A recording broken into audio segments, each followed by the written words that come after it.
Hey everyone, welcome back to the Mental Edge Trading Psychology Podcast. I'm Sarah, a retired mental health therapist turned trader, and today we are going deep into the topic of FOMO because I know myself and so many other of you guys have struggled with FOMO for a really long time and you don't know what to do about it. So today's video, I'm not going to sit here and tell you what FOMO is or how to manage it when it pops up. There's already a million other videos out there like that, right? But today, we're going to address it in a way you've probably never actually heard of before. So today, we're going to be talking about why you experience FOMO in the first place, what is actually underneath of it, and what is driving it at a nervous system level. Because here's what I've learned as both a therapist and a trader who's been through this myself. And FOMO really doesn't have much to do with being a trading problem at all. FOMO is actually a window into your nervous system's relationship with three fundamental human struggles, and those are uncertainty and tolerance, control compensation, and worth-based trading. And when you understand these three things, when you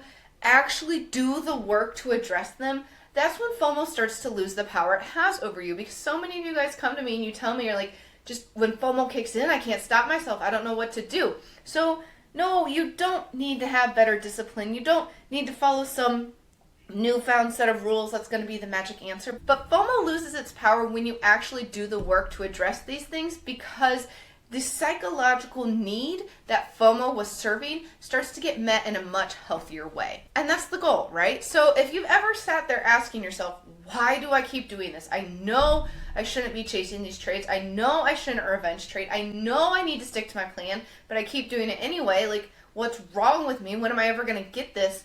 This episode is going to answer that question tonight. And the answer of that is that nothing is wrong with you, okay? Your nervous system is doing exactly what it was designed to do. Unfortunately, it's just using outdated survival strategies that don't work in trading. So tonight, we're going to actually talk about what those strategies are, where they came from, and most importantly, how do we actually rewire them? Because this is not surface level trading psychology stuff. You guys know we're not about that here. This is the stuff that nobody talks about. This is therapeutic level work without it being therapy, essentially. And tonight we're going to go over the why, the how, the practices, the realistic timelines, all of it. And hopefully, by the end of this episode, you're going to be able to understand yourself as a trader in a completely different way. All right, so the first structure that we need to talk about is uncertainty tolerance. And this is probably going to be the biggest one because trading is 100% uncertainty, right? And most of us, we are absolutely terrible at tolerating uncertainty because it's not in our survival brain's wiring to be able to do so. Because your brain is a prediction machine, essentially. Like, that's literally what it does. It is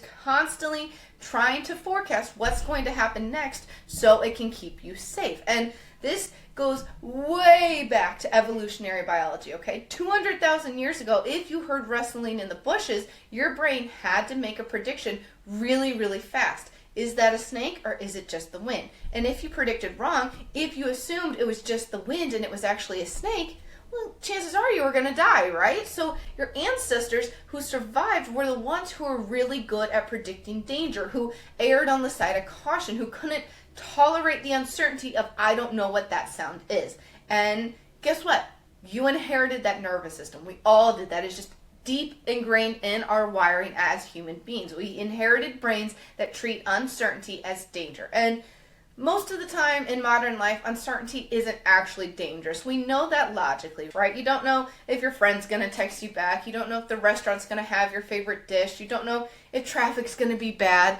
And your brain can mostly tolerate that level of uncertainty because the stakes are really low with that. It's not really a big deal unless you were kind of nervous about that text being sent, right? But trading is high stakes uncertainty because you don't know if price is going to keep moving. You don't know if your setup's going to work this time around. You don't know if you're going to make or lose money, because in trading you can do everything right and still be wrong, do everything wrong and still be right. And when the stakes are high, when that uncertainty is high, your brain freaks out because you can do the same thing every time and get a different outcome every time. The brain doesn't know how to process that, so it's going to activate a threat response instead. And when your nervous system is in a threat state, it wants to do something to resolve that uncertainty as quickly as possible. And that is where FOMO comes into play. So how does uncertainty tolerance actually show up in your trading? Let me give you a couple examples what this looks like, okay? Maybe you enter trades just to know what's going to happen, even if the setup isn't great, even if it doesn't meet your criteria, but because the discomfort of not knowing if this trade is going to take off without you or not feels worse than the discomfort of being in a bad trade. Or maybe you end up checking the charts compulsively, right? You're getting on every 30 seconds, you're refreshing the screen, and you're trying to see what price is doing. You're trying to predict the next move that's going to happen because your brain literally cannot handle not knowing what's going to happen. Or another example is maybe you just overtrade on choppy days when the market doesn't have a clear direction, and you take more trades trying to figure out which way it's going to go, trying to predict the future of what way it's going to go. So you're trying to resolve the uncertainty with action when you do this. And here's the thing, guys, none of these behaviors are actually about the trade itself. They're about your nervous system's inability to tolerate not knowing what's going to happen.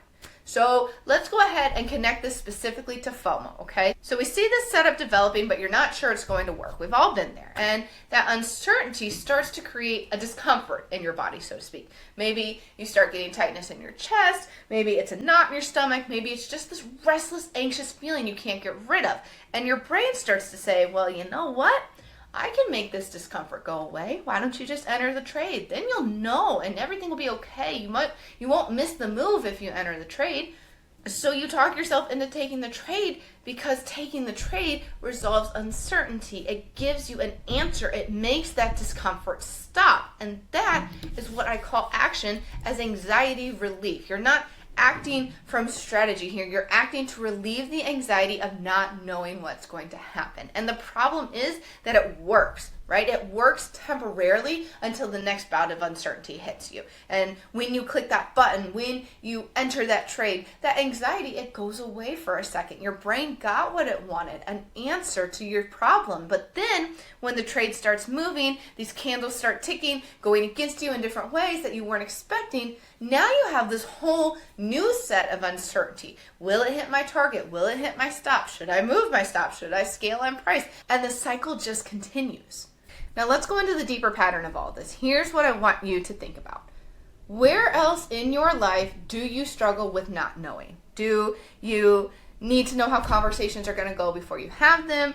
Do you over prepare for everything? Do you avoid situations where outcomes are unpredictable? Stick to the familiar because the unfamiliar feels too uncertain? Whatever it may be, your trading FOMO might very well be connected to a much broader life pattern of uncertainty and tolerance. And that's really worth looking at for you, because if you can't tolerate uncertainty in your daily life, you definitely cannot tolerate it in trading where the stakes are higher, because trading just amplifies our daily baseline behaviors and emotions. Wherever we're at, trading is going to amplify that. And something I really struggle with, guys, I am probably one of the biggest control freaks out there, okay? I have to control every aspect of everything going on in my life, and that wrecked me in trading. I struggled with that so bad because I could not let go of not being in control of what was going on in the charts, and it made me feel out of control. And that's how I feel about everything in my daily life. I'm a very type A, high-strung person in my daily life, and if I am not in control, making sure everything is okay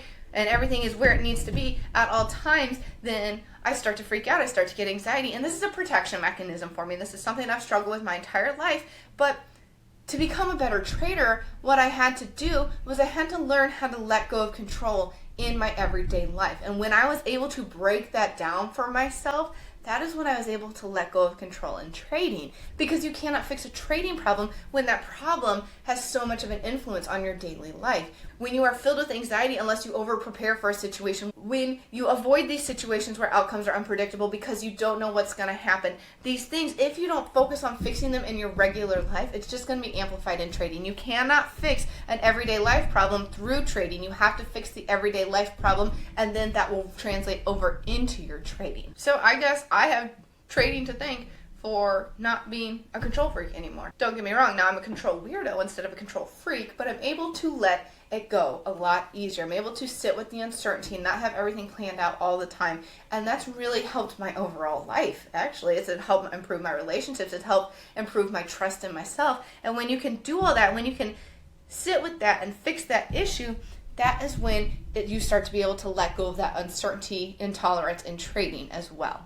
So I know you guys are probably saying, oh, Sarah, that's great. You're not a control freak anymore. But like, how did you actually do it? What do you do? How do you build that tolerance to uncertainty and teach your nervous system that uncertainty isn't dangerous anymore?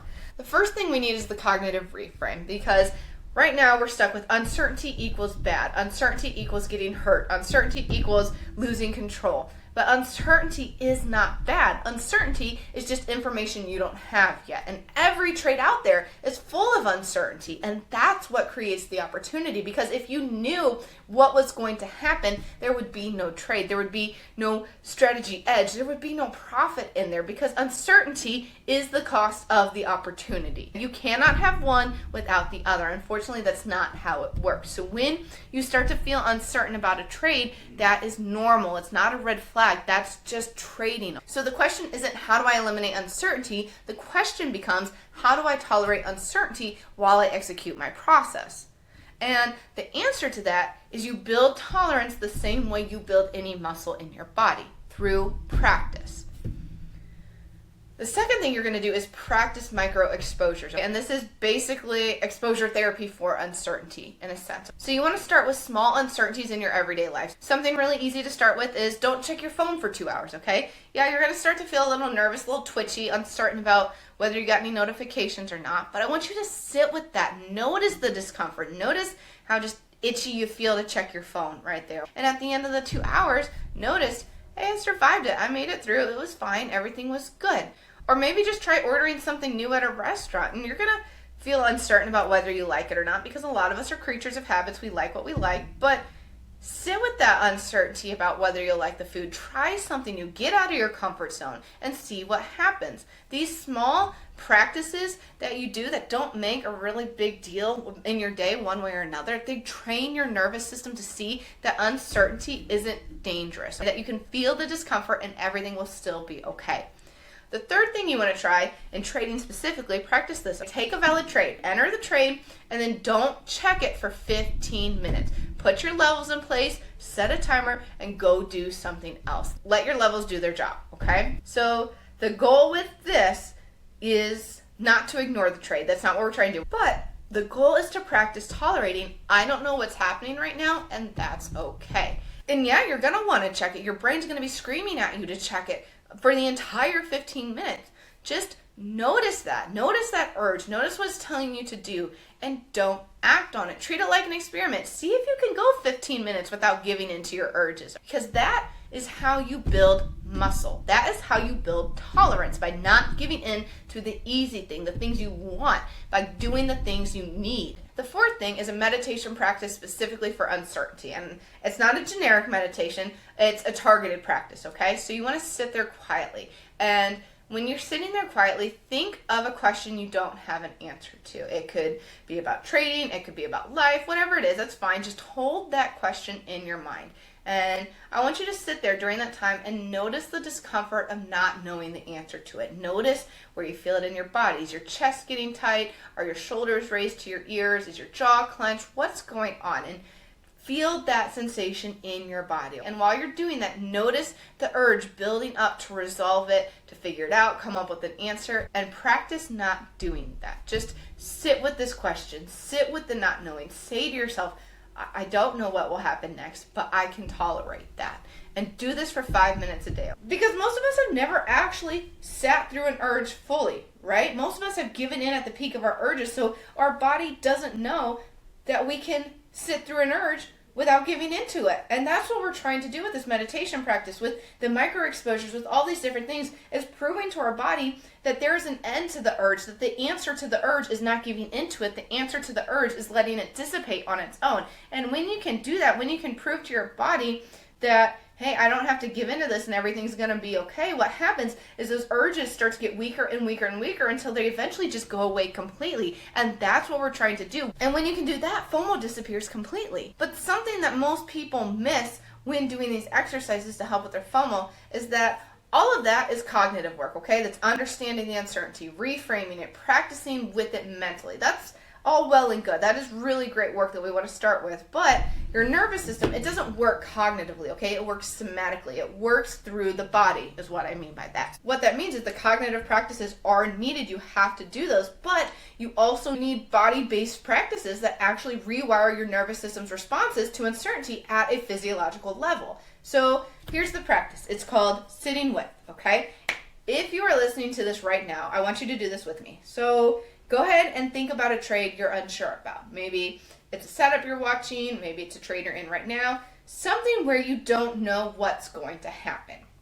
So I want you to sit there, close your eyes, and notice where you feel that uncertainty in your body. For me, I start to feel my chest getting tight, my heart racing a little bit, my hands start shaking some. What's going on? Is it in your chest? Is your stomach getting nauseous? Is your throat getting tight? Just notice that bodily sensation happening. And don't try and change it. Don't try and make it go away. Don't try to deep breathe it away, relax it away. Just feel the sensation. And you want to do that for about 30 seconds. And your only job during those 30 seconds is to feel the sensation of the uncertainty in your body without doing anything about it. So when you complete that exercise, what happened is you practice tolerating discomfort in your body without resolving it with action.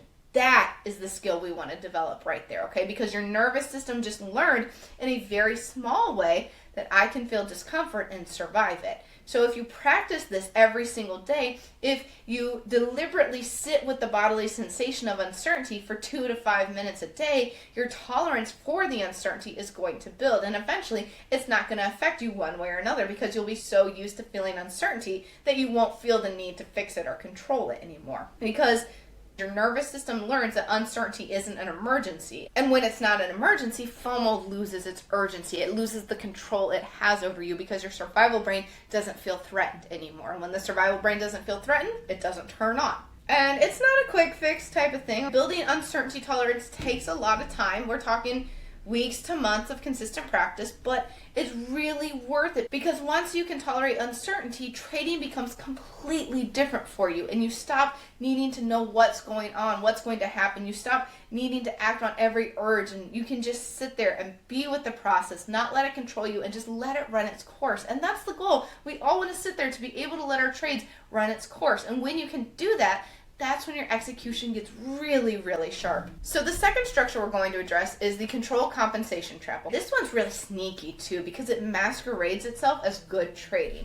So with control compensation, what happens in trading, you cannot control where price goes, right? You can't control when the setup appears. You can't control if your trade wins or loses. Those things are completely outside your control. What you can control, though, is when you enter, your position size, when you exit the trade, how you manage your risk, your process through it all. So every trading educator out there will tell you, control what you can control, let go of what you can't. And that's really good advice. That's correct advice. But what they don't tell you is when you're dysregulated, when your nervous system is activated like this, that advice becomes impossible to follow because when you feel out of control internally, when you are emotionally activated, stressed, afraid of what's going to happen, your brain tries to grab onto control externally. This is a survival response. When you feel powerless inside, you try to control things on the outside. And in trading, this shows up as trying to control price action, trying to control outcomes, chasing trades, forcing setups, moving stops, micromanaging positions. All of these different things are attempts to control the uncontrollable. And in the process, you lose control of the one thing you actually can control, which is your strategy, right? So why does your nervous system do this? Why does feeling out of control internally make you try to grab control externally? And trust me, like I said earlier, I was the biggest control freaks of control freaks out there. And there's a reason people love control so much, okay? It's a trauma response pattern. And I know trauma is a big word. It's a heavy word. And you might be thinking, well, I don't have trauma. I had a normal childhood. Everything's fine. But trauma isn't just big T trauma like abuse or neglect, right? Trauma is any experience where you felt powerless and your nervous system couldn't resolve that feeling. So maybe your parents fought a lot and you couldn't stop it. Or maybe you were bullied and you couldn't defend yourself during that time. Maybe your family moved a lot and you had no control over where you lived. Those are all small T traumas, okay? They teach your nervous system that powerlessness is dangerous, that you have to grab control wherever you possibly can to feel some sort of sense of safety. So Fast forward all of that to trading. You're in a trade, price is moving against you, you feel powerless, and your nervous system starts to say, this is dangerous, we need control, and it offers you an action. Move your stop, scale in, exit early, do something, because doing something, even if it's the wrong thing, feels better than doing nothing at all, right? Doing nothing feels powerless in the moment, and powerlessness feels like death to so many of us. So let's connect all of this to FOMO specifically, all right? So we see price action moving without us, and we miss the entry. Maybe you're just sitting on the sidelines watching it run. And when that starts to happen, that powerlessness feeling kicks in. Because you're not in the trade, you can't control it. And it's going on without you, it's happening, and you're not part of it anymore. So FOMO says, if you enter now, you can gain control of the situation. You can possibly get the money that you rightfully deserve. But you can't, okay? Price is going to do what price is going to do, whether you're in the trade or not. So you enter the trade because your brain says if you enter now, you can control the situation.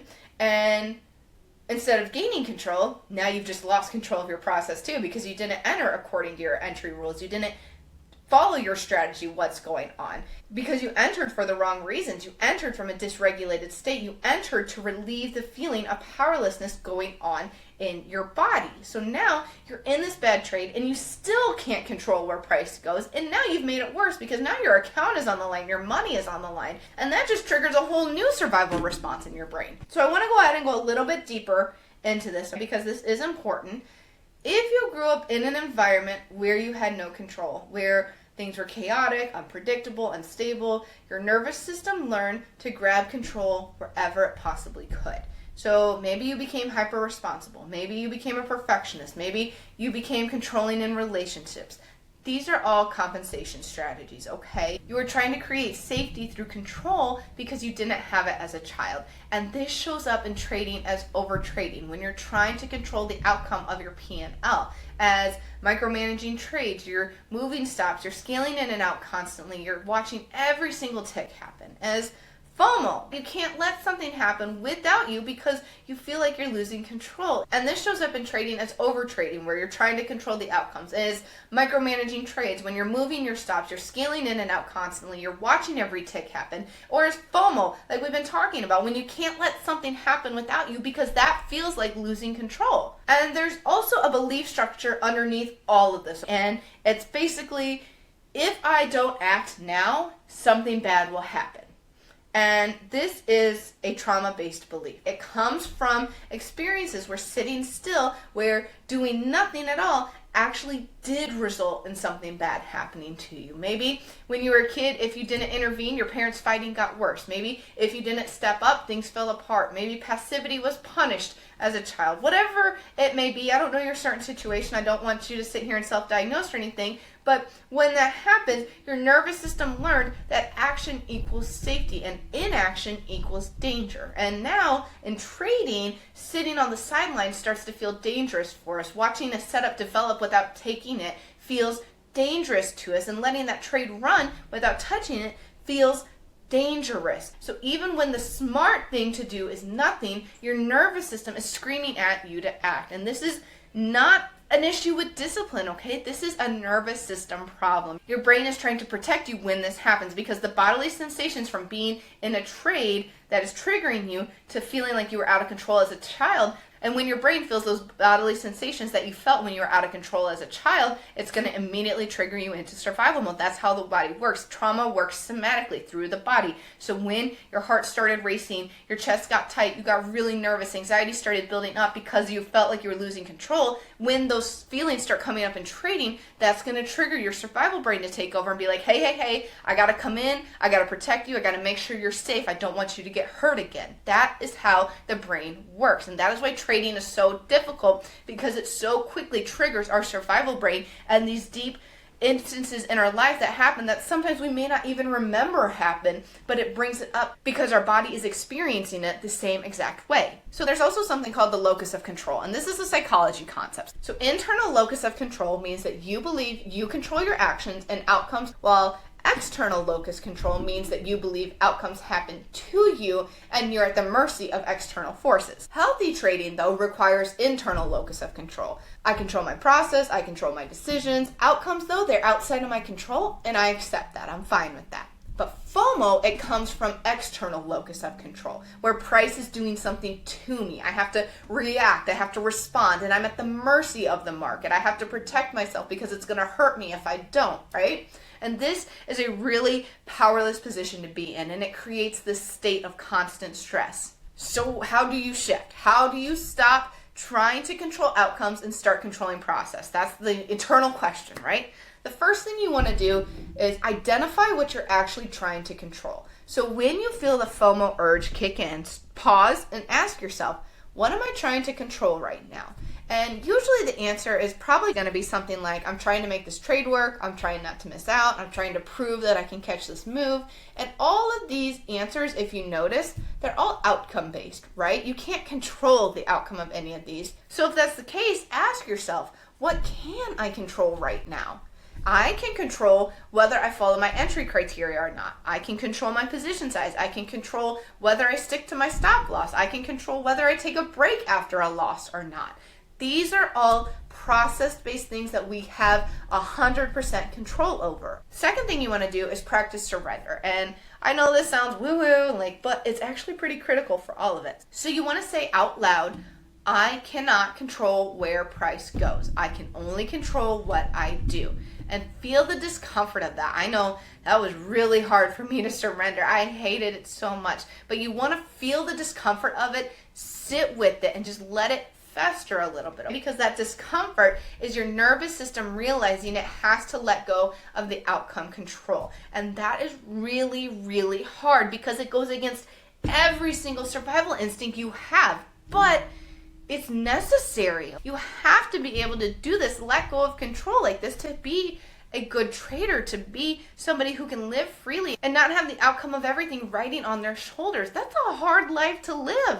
You don't deserve that. So if you can sit with the discomfort for a couple weeks to months and then it doesn't control you anymore, isn't that worth it? The third thing you want to do is journal on this. And I have 3 questions I want you to ask yourself. The first one is, when else in my life do I try to control things I can't control? Second is, what am I afraid will happen if I don't have control?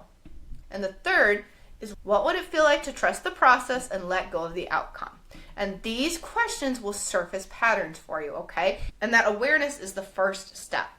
The fourth thing you need to do is build safety in the uncontrollable, because your nervous system at one point in time learned that controlling outcomes means bad things won't happen to me.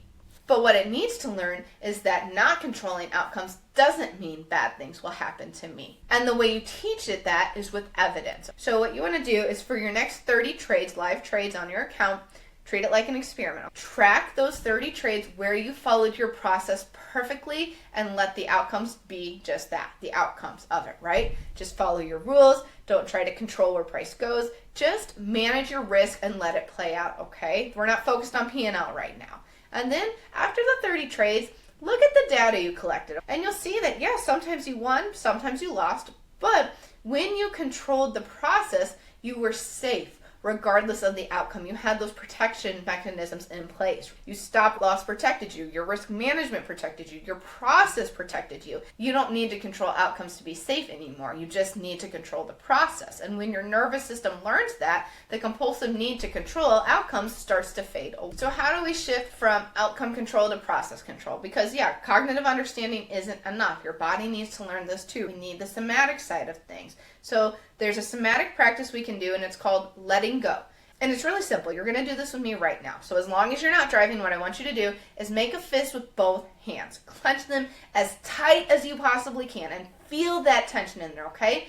That tension, that is you trying to control the outcome. So I want you to hold it. Keep holding it. Feel how exhausting it is in your hands when you hold tension like that, when you force that tension. Now release it. Shake out your hands and feel the relief that comes with it, okay? This is surrender. This is letting go. And when we do this exercise, your nervous system learns in a very physical way what it feels like to let go, what it feels like to stop trying to control. So maybe something you could do is Practice this before your trading session. Clench your fist for 30 seconds as hard as you possibly can, then release it and shake out your hands. And when you do that, you teach your body the feeling of letting go, not just the concept of letting go. And that helps the brain process things a little bit faster when you can actually experience it versus just learn the concept of it. And when you do this enough over time, that physical feeling of letting your clenched fist go will translate into your trading. And when you feel the urge to control outcomes, you'll remember the feeling of releasing your fist, shaking them out, and you'll be able to let go. All right, now we're going into the deepest one of all of them. And this is the one that most people don't even realize is operating in their system at all, because this is the one, when you address it, it changes everything for you. And it's called worth-based trading. So worth-based trading is when you use your trading outcomes to validate your sense of self, to prove something about your worth, your intelligence, your adequacy as a person. So when you win, it means I'm smart, I'm capable, I'm worthy. And when you lose, it means I'm stupid, I'm inadequate, I'm a failure. And when you miss an opportunity in trading, it means I'm not good enough. Or when you miss an opportunity in trading or life, it means I'm not good enough to be here, right? And when that happens, your worth becomes contingent on your results. And this is probably the most insidious form of trading psychology issues because it's invisible. And you don't even realize that you're doing it because it just feels like, of course I feel bad when I lose. Everyone does. But there is a difference between disappointment and devastation, between that trade didn't work and I'm not good enough. And if you're experiencing the latter, what's happening is you're dealing with worth-based trading. So how does this connect to FOMO, right? Because that's what this video is about. If winning proves you're worthy, then missing a winning trade is an identity threat. Your nervous system reads missed opportunity not as I didn't take that trade. It reads it as proof that I'm not good enough. And FOMO becomes an attempt to prove your worth by catching the next one. And that is why FOMO trades feel so urgent. It's not about the money you might miss on. It's about proving something about myself. If I can catch this trade, I'll prove I'm good enough. If I miss it, I'll confirm that I'm not. And that's a lot of pressure for one trade to carry. So where does this come from? Usually, it comes from childhood experiences of conditional love or approval. And if you didn't struggle with conditional love from your parents, typically we all felt it in the school system we grew up with. So if your worth was tied to your performance, if you got attention, praise, approval when you succeeded at something, you learned the equation of I'm only valuable when I succeed. Maybe you got praise for good grades, but ignored if you failed something. Maybe your parents or teachers only seem to be proud of you when you won at sports. And when that happens, that's when love starts to feel conditional based on your achievements. And because of that, you learn to tie your worth to your performance because that's when you felt safe. That's when you felt loved, worthy, like I matter somewhere, right? And that carries directly into your trading. I am only a good trader when I win. And missing trades equals failing. And failing equals unworthiness. And then on top of it, you have the competition and the comparison that goes along with that, right? So if you were constantly compared to siblings or peers, if you were held to impossible standards as a kid, you learned that I'm only good enough if I'm better than others. And this shows up in trading when seeing other people catch trades you missed triggers shame. Their success feels like your failure. And another layer is the lack of unconditional acceptance, okay? So if you didn't receive love or acceptance just for existing, separate from what you did or achieved, you learned that I have to earn my worth. And trading becomes just another place where you try to earn it and another place where you try to prove that you're good enough. But the market doesn't care about your worth. It just moves. It does what the market's going to do. And it doesn't move based on how worthy you are. And there's also going to be a perfectionism connection here too. Because perfectionism isn't about being detail-oriented or having high standards. Real perfectionism is a worth protection strategy. It goes something like this. If I can be perfect, no one can criticize me. If no one criticizes me, I won't be hurt. If I don't get hurt, I'll be safe and I'll be worthy, right? So in trading, this becomes, if I catch every move, if I execute perfectly, if I never miss, then I'll prove I'm good enough. And FOMO is perfectionism in action because you can't tolerate being imperfect. You can't tolerate missing trades because missing means you failed in your mind and failing means you're not good enough. And we can't stand the thought of not being good enough because it triggers so much anxiety and deeper meaning to us deep down below the surface. And this is so destructive. When every trade is a referendum on your worth, every trade starts to feel like life or death. And this creates massive pressure. This pressure, it's going to dysregulate you, right? And dysregulation leads to worse execution, which confirms the fear. See, I'm not good enough. I told you, I'm always just going to fail, right? I'm never going to be good enough. I'm always going to get hurt. So when that kicks in, you try harder. You put more pressure on yourself. You dysregulate yourself more. You execute worse. And it's this vicious cycle that you can't get out of. And wins are not going to help you get out of it, because even when you win, it doesn't fill the worth wound. You feel good temporarily, sure, like, hey, there's this relief, there's this dopamine hit, but then the fear comes back. I have to do it again. Is this just luck? What if I can't repeat it? So you need the next win to prove it again, and the next one, and the next one, and this hedonic treadmill of worth seeking that you're stuck on. You're chasing something you can never actually catch through trading. And then don't even get me started on losses, because losses are devastating. If losses mean you're inadequate, then every loss is essentially an identity crisis, right? This creates a giant shame spiral that ends up leading to revenge trading. So when you get stuck in this shame spiral with revenge trading because losses are so devastating, you're not trying to make your money back anymore. You are trying to make back your sense of worth. And no amount of good trades is going to bring that back. It's not something that can be brought back through trading. And if you keep following this spiral, if you keep letting wins and losses define your worth, you will never get out of the revenge trading shame spiral. So what do? How do you separate your worth from trading? First thing is the foundational shift. And this is probably the hardest part for most people to accept, because your worth is inherent. It's not earned. It's not conditional. You have worth just because you exist. Not because of what you do, not because of what you achieve, not because of how you perform. You are worthy just by being human. And trading outcomes have absolutely nothing to do with your worth. And a loss is not going to make you less worthy, while a win's not going to make you more worthy. You are exactly as worthy as you were before you ever placed a trade.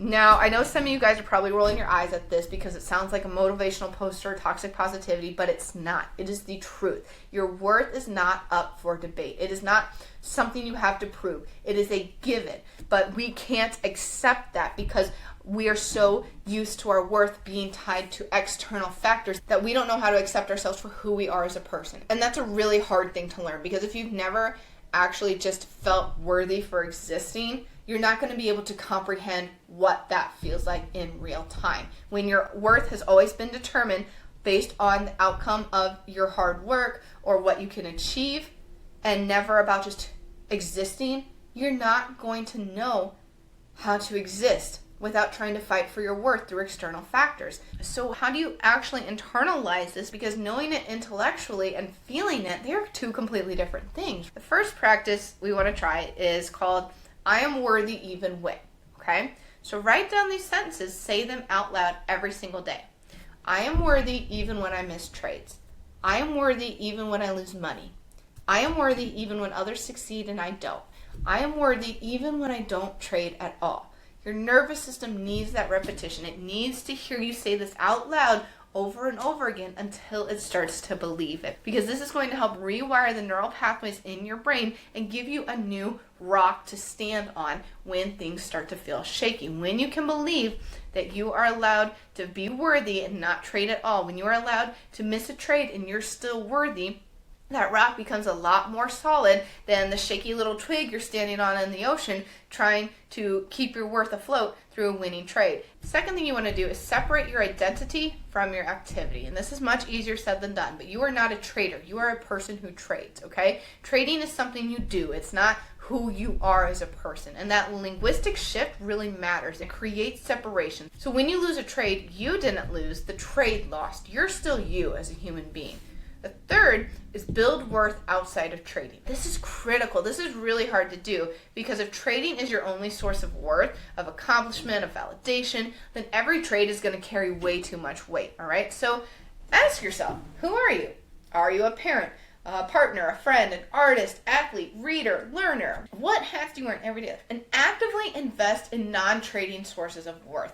Do the things that remind you you're valuable outside of your P&L. For me, I'm a mom, I'm a wife, I'm a weightlifter, homesteader, sister, friend, all these different hats I wear that I'm purposely invest into every single week to remind myself that I am valuable outside of trading. Trading is just one of the many hats I wear, and I don't wear it all day long. I have so many other things I need to do. I have to put on my other hats throughout the day to make sure life continues to go on. Because if you have all these different hats, when trading is only one thing you do, not the thing you do that defines you, FOMO starts to lose its power because it's just, hey, I gotta go move on to taking care of my kid. I gotta go move on to school. I gotta go move on to the gym. I gotta go do this, and that. And your brain can spread out all of your worth horizontally versus just stacking it up vertically on one thing. Because when it's stacked up vertically on one thing, the taller and taller it gets, the easier it is to crash and fall to the ground. But if you spread it out horizontally, what happens is it becomes a much stronger foundation, a much stronger base, harder to fall over, harder to crumble because it's so strong against so many different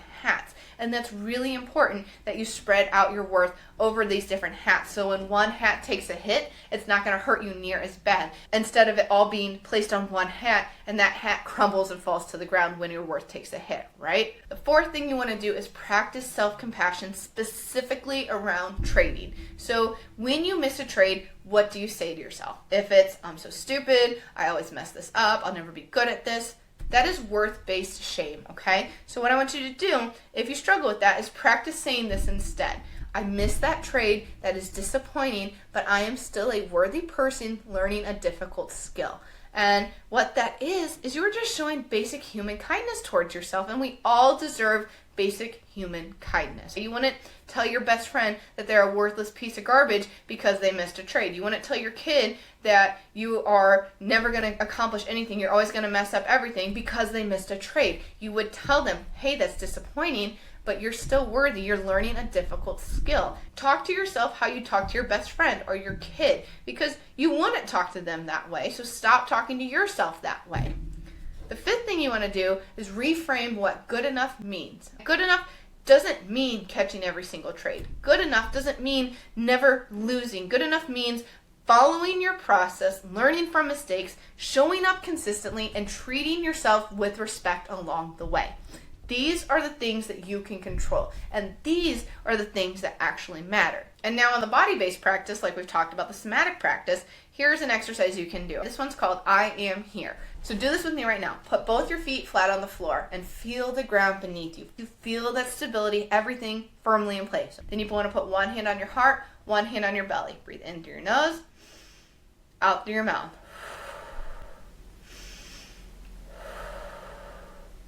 And say out loud, I am here, I am whole, my worth is not in question.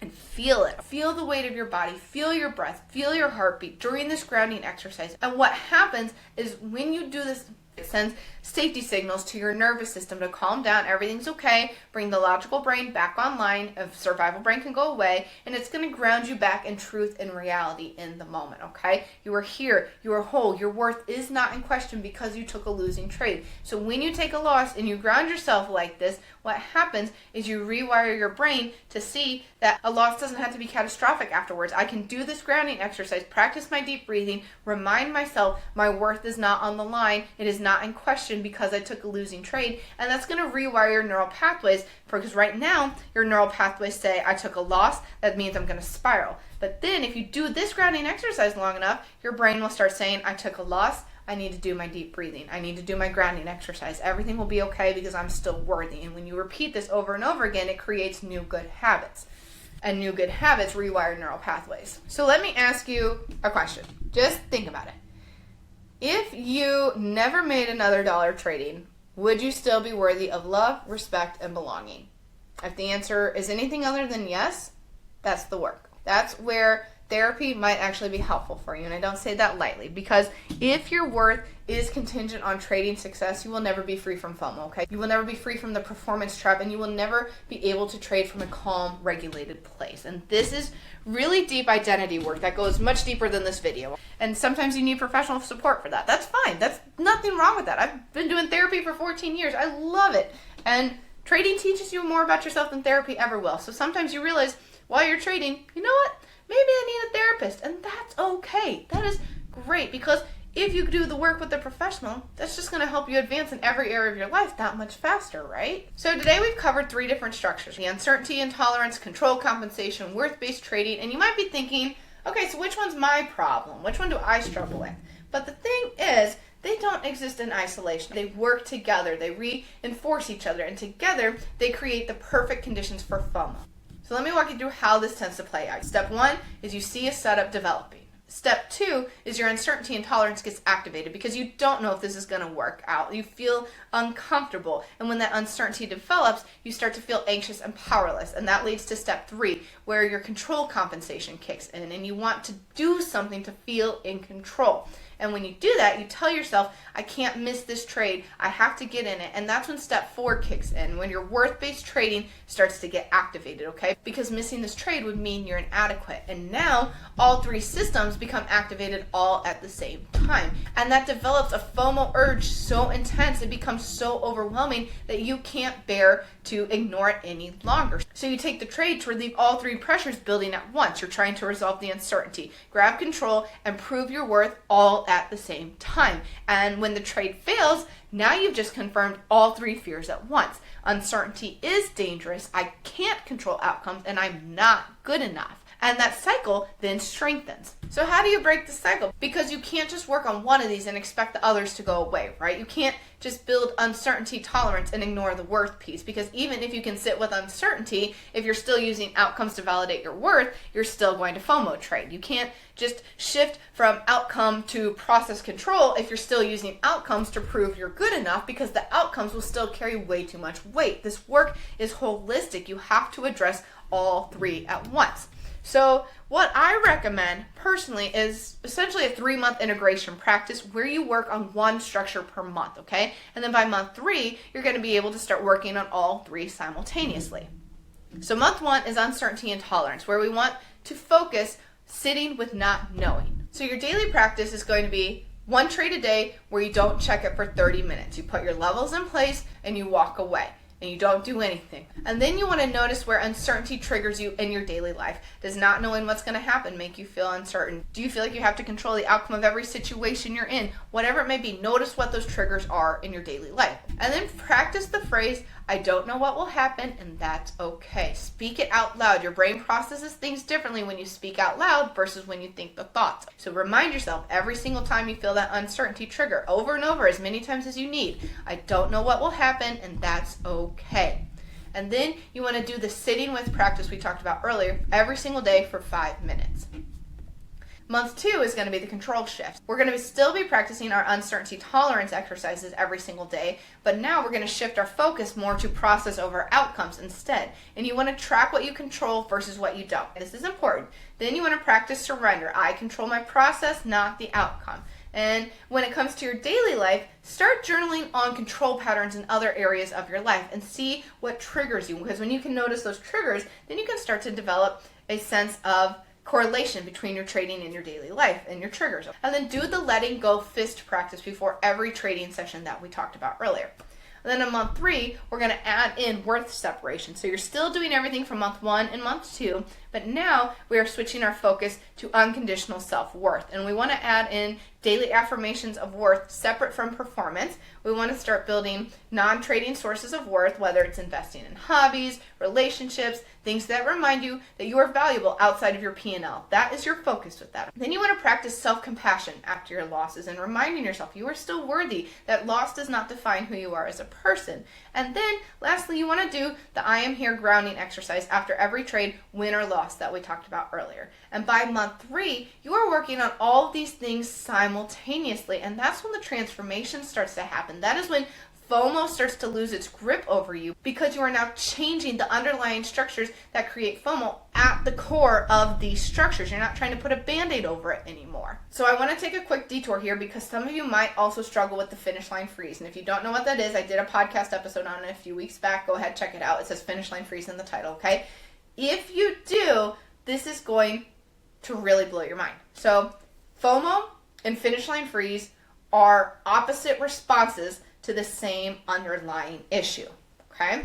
So Your nervous system has 3 states. This is from polyvagal theory. You have the ventral vagal, which is the safe and social state. This is when you're calm, connected, regulated, everything's great. You have the sympathetic nervous system, which is the fight or flight state. This is your activation, your emotions, survival brain, the I have to act now state. Then you have your dorsal vagal, and this is the freeze or shutdown state, okay? This is I can't act at all, I can't do anything. FOMO is sympathetic activation. I must act now or I'll die. Well, finish line freeze is dorsal activation, which is success is too threatening, I have to shut down now. Both of these are survival responses to the same exact perceived threat. They're just different strategies, different ways of going about it. So why do some people FOMO but others freeze? It completely depends on your survival strategy you learned as a child. If your childhood survival strategy was hypervigilance, always watching for danger, always trying to control things, typically you're going to struggle with FOMO, okay? But if your childhood survival strategy was disappearing, making yourself small, not standing out, you're going to freeze when success comes your way. And honestly, some people might toggle between both depending on the context of the situation. You might FOMO trade when you're losing and freeze when you're winning, and that is a very common thing that we notice. And what happens is they're both connected to worth-based trading that we talked about. So if wins tend to threaten your identity, if success triggers imposter syndrome, you're going to freeze at the finish line. But if losses threaten your identity, if failure confirms that you're inadequate, you're going to tend to FOMO to avoid feeling that loss. It's the same exact identity fear, just different manifestations of it. So why is this so powerful? If you struggle with FOMO and finish line freeze, you now know you're dealing with one nervous system pattern that shows up in 2 different ways in 2 different areas of your life. And the solution to it is the same. You need to work on all 3 structures, the uncertainty tolerance, the control shift, and the worth separation. And when you do that, both of these patterns will start to resolve for you. So I've given you the long work, the 3-month integration practice, but what if you're in a FOMO spiral right now? What if you need something that works faster? This is where the 7-day FOMO fast comes in. So when FOMO is out of control, you need a short-term intensive exercise that interrupts all 3 structures at once. And this is a 7-day protocol, and it was essentially designed to help reset your nervous system and break the FOMO patterns quickly. But if your FOMO is out of control, the first 2 days, what you want to do is observation only. This is going to be your uncertainty tolerance boot camp. So watch the charts, but take 0 trades. And your only job is to notice every single time you feel the urge to enter and write it down. I felt FOMO at 10:15 a.m. because price broke through resistance and I thought it was going to keep running. That's it. And what this does is it builds the muscle of sitting through uncertainty without acting on it. For day 3 and 4, you want to do paper trading only. This is control shift practice. So take trades on a paper account only, because since the money isn't real, your worth isn't going to be threatened. That's the focus right here. And you want to practice following your process with 0 attachment to outcomes. Get back in that mindset, get back in that habit. And this is going to separate process from outcome in a very low stakes environment for you, because right now you're so activated you don't know how to separate the 2. So when you bring yourself back to paper trading, you're going to remember, oh yeah, this is how I separate the 2. And then we can move on to days 5 and 6, which is going to be your 1 trade max. This is worth separation work that we're going to be doing. When you return to live trading, you're only going to take 1 trade per day at the smallest position size possible. And before the trade, speak out loud, this trade has nothing to do with my worth. After the trade, say out loud, that outcome has nothing to do with my worth. And what this does is this creates repetition of new belief under live conditions without a threatening amount of money, meaning you're not going to get activated near as fast if it goes against you. And when that happens, you're going to be able to separate your worth from your trading more. So then when you do those micro exposures to risk like we talked about, that's going to make it easier to size up and build that tolerance over time. And on day 7, you have integration day. So you want to trade normally, but with heightened awareness. And notice which one of these 3 structures pulls at you the most. Is it the uncertainty, the control, the worth? And use that specific tool for that structure in the moment. And this really works because it's concrete and time bound. 7 days feels doable to anyone. We can all do an exercise for a week. It doesn't feel like too much of a commitment, right? But it's also going to address all 3 structures sequentially, and it's going to give you a definitive before and after. So go ahead, track your FOMO frequency before the fast versus after it, and that's going to give you the data to show whether it helped you or not. So when is the best time to use this? You want to use this when you're in a spiral and the long-term work feels too slow right now for you. You can use this as a reset when FOMO starts creeping back in. You can use this as quarterly maintenance practice. It's your breaking case of glass emergency protocol. You can use this whenever you feel like you just need a little bit of help with your FOMO. Honestly, that's when I would recommend doing it. To feel like you need to gain control of yourself again, that would be a really good time to use this. And this is all really great, but everything we've talked about so far has been psychological, neurological, somatic, right?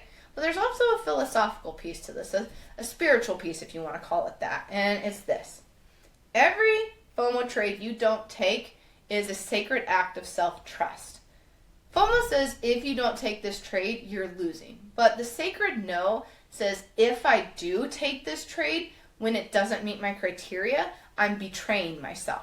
And the real loss here isn't missing a trade. It's the broken self-trust that comes with taking the trade. Because if you can't trust yourself to do the right thing, how do you expect your body to ever feel comfortable letting you do what you need to do to be a successful trader? It's never going to let that happen. You have to build that trust in yourself before it allows you to continue moving forward in your trading journey. So every single time you see a trade that doesn't meet your criteria and you don't take it, that is a huge win. You want to celebrate that, because when you celebrate something, your brain knows, hey, that was good. I did a good thing. Let me rewire that in my neural pathways.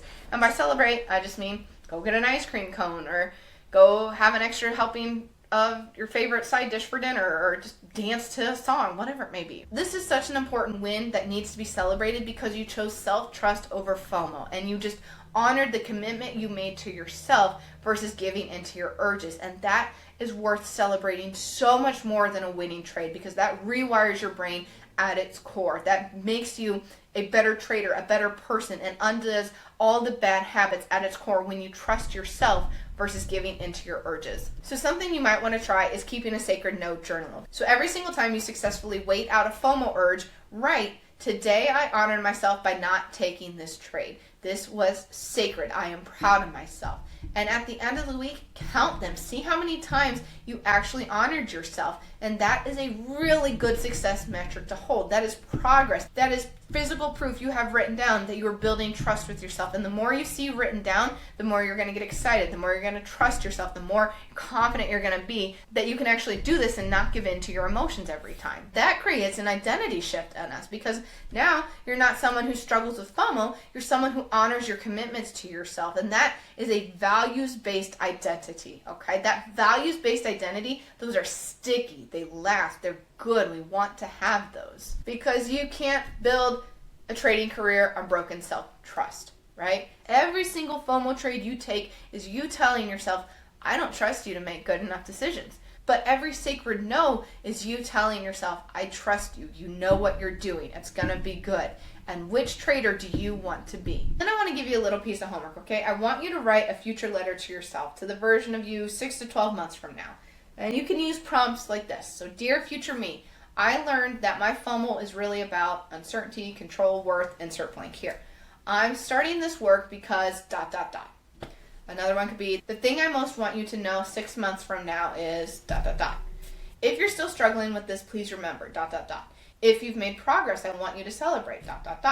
And what this does, these future self letters, is they create a time capsule of your current state. And it gives you something to return to when the work gets hard, when you want to quit, when you forget why you started. It provides a before and after comparison that's emotionally resonant, and it makes the commitment feel real, feel witnessed, even if it's just by yourself. So we've covered a lot today, so let's go ahead and wrap things up. Today, we talked about the underlying structure that creates FOMO, the uncertainty, intolerance, the control, compensation, and the worth-based trading. And guys, these are not quick fixes. This is deep nervous system rewiring work. So the next 6 to 12 months of consistent practice is going to be really important, because these patterns are deeply ingrained in us. We can't undo years worth of wiring in just a couple months, right? We're not just changing behaviors when we do this. We're changing your relationship with uncertainty, control, your self-worth. And that's foundational human psychology work. That takes time to do. If you feel it gets to be too much, consult a licensed professional in your area, and they can help you fast track that path and give you extra tools, give you extra resources to help you really work on those. And I highly recommend it. I think everyone should go to therapy to help with anything in life. Everyone needs someone they can talk to judgment-free and say whatever they need to say. Like, it is so healthy to get it all off your chest like that. But when you do this foundational work long enough and you start to see the effects roll in from it, FOMO is going to start losing its grip. It's not going to immediately go away forever, but it's going to lose its grip on you.